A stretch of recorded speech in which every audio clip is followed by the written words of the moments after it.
welcome back to So Sweet. I'm Leslie and today we're gonna do a garden tour. So it's mid-July and this is my first garden tour for this gardening season, but I've had a garden throughout the spring. I started planting seeds in late February, early March, so I've been doing this for quite a while. I did want to make sure that my garden actually took off after it died a terrible dry death last year. So let's go check it out. So right here I have my glass gem corn. It's one of those things we're gonna have probably every single year from here on out, because last year when we shucked the corn, okay, let's see what it looks like. Ooh. Whoa! Awesome!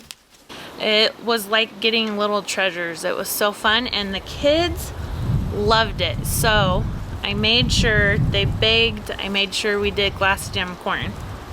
Now glass gem corn is more of a popcorn or a popping corn, and not so much of a just eating it and, you know, grilling it and eating it, or however you do it. So here's some. And it looks rough. I've got to come and try to salvage some of this. But I also have some somewhere else. Over here, I have some more. Now it's funny, this looks so much better than that. That was planted first. This was planted after. And then this side of it is really sparse and doesn't look very good. It's not growing very well.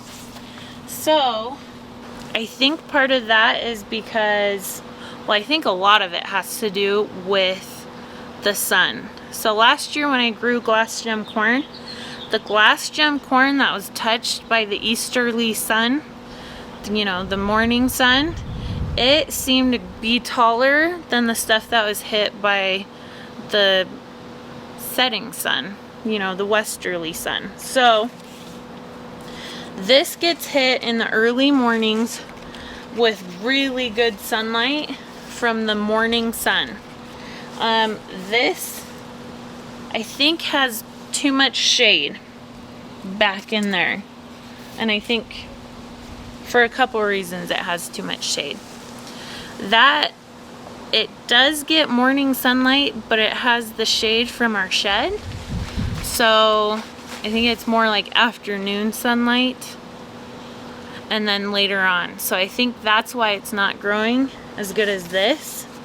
If we ever move and have a bigger yard, I will have my corn planted where the morning sun can always get to it first. Oh, and this seems weird. I have glass gem corn in the middle of my garden bed. Now that is some of the best looking corn I have. And it was a volunteer plant. Well, volunteer multiple plants, because there's quite a few corn stalks in there. I'm kind of curious to just let it go and see how it does. So I'm gonna do that, and we'll see how it goes. All right, right here we have, I think it's called a dwarf sunflower. So looks like that should be coming out soon. In here we have beets. Now it's time for these bad boys to get pulled, but I've never preserved beets, so I gotta figure out how I'm doing that, and I'm gonna do that right before I pull them. Right here, see those? We have cayenne peppers here and here.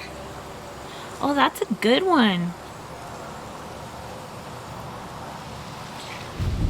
I do have some nasturtium growing in here, and this whole row back there is carrots.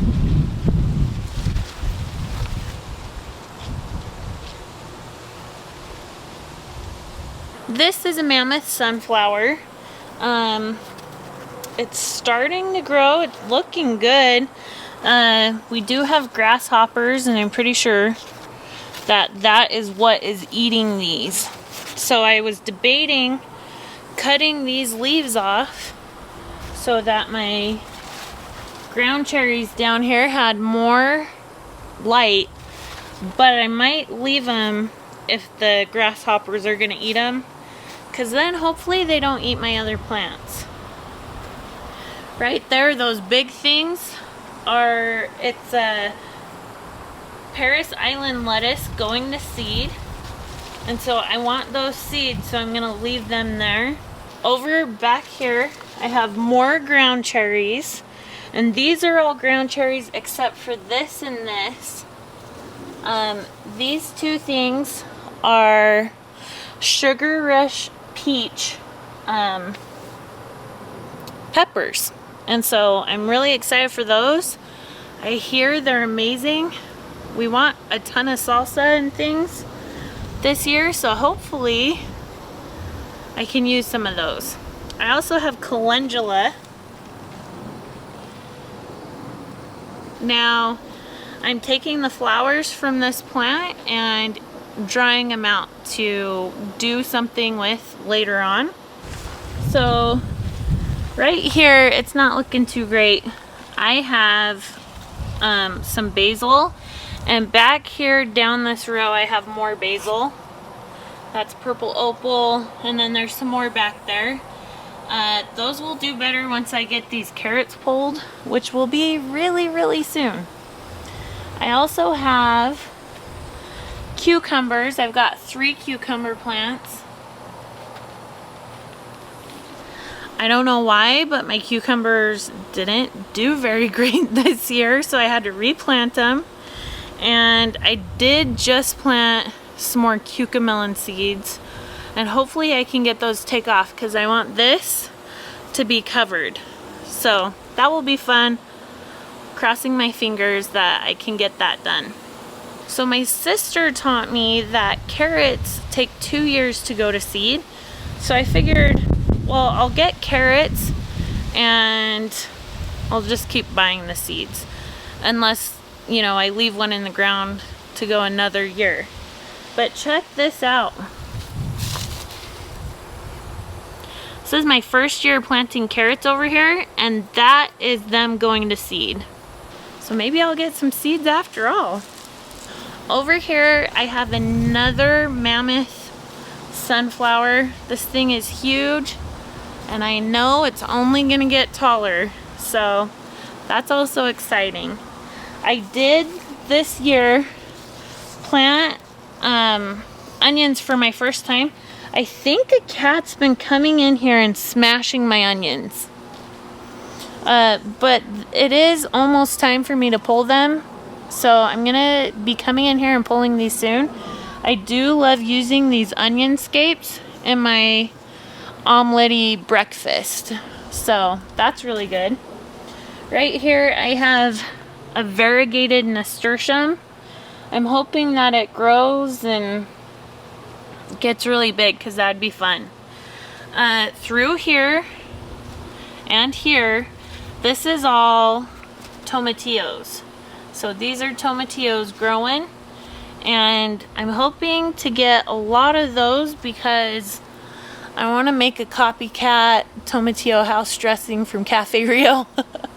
And then also maybe some, is it salsa verde that has it in it? Anyways, tomatillo stuff. Right here I have sugar baby watermelon. So last year, something zooming on me.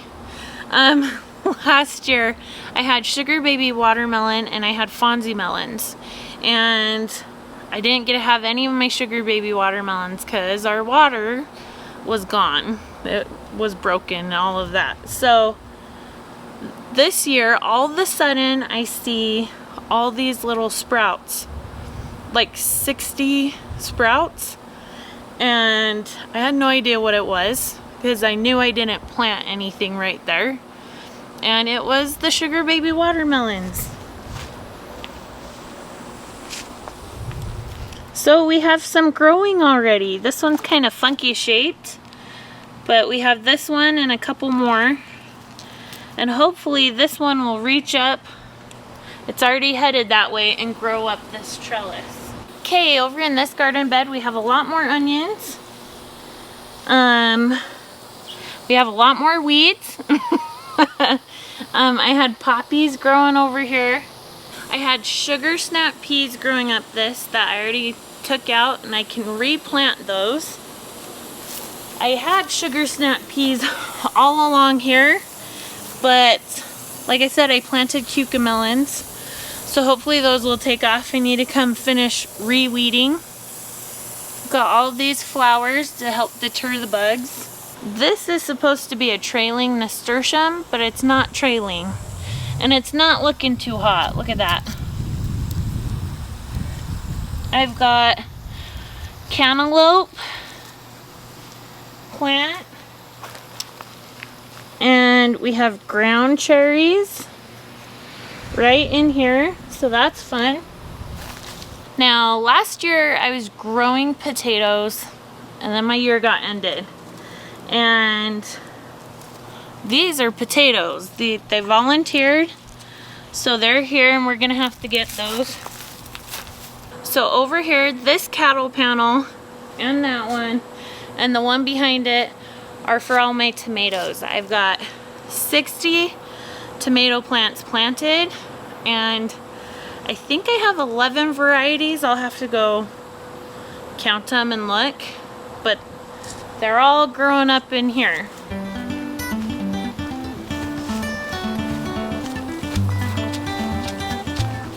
So I did, I think it's called propagating. I propagated another tomato plant right here. But I also heard that basil is a good companion plant for tomatoes. I don't know. I figured, why not try it? So I have 5 basil plants in here. And then, you know, of course, weeds again. My garden's not perfect, and neither am I. Over here, I've got a lot bigger tomatoes. These guys are a lot taller than I am. Now, the great thing about having these on a cattle panel is all I have to do is shake it, and they pollinate themselves. And then I get more tomatoes. It's great.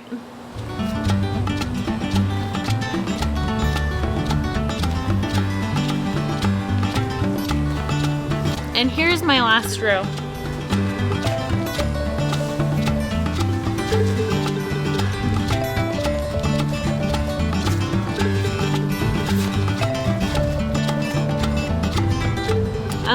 So that does it for this garden tour. Stick with me. I'm going to be planting another round of some of the plants, and also planting my fall garden, and hopefully soon we'll start getting a big harvest. I know I've got over 200 tomatoes. I counted them, yes. I'm that excited. So anyways, until next time, bye.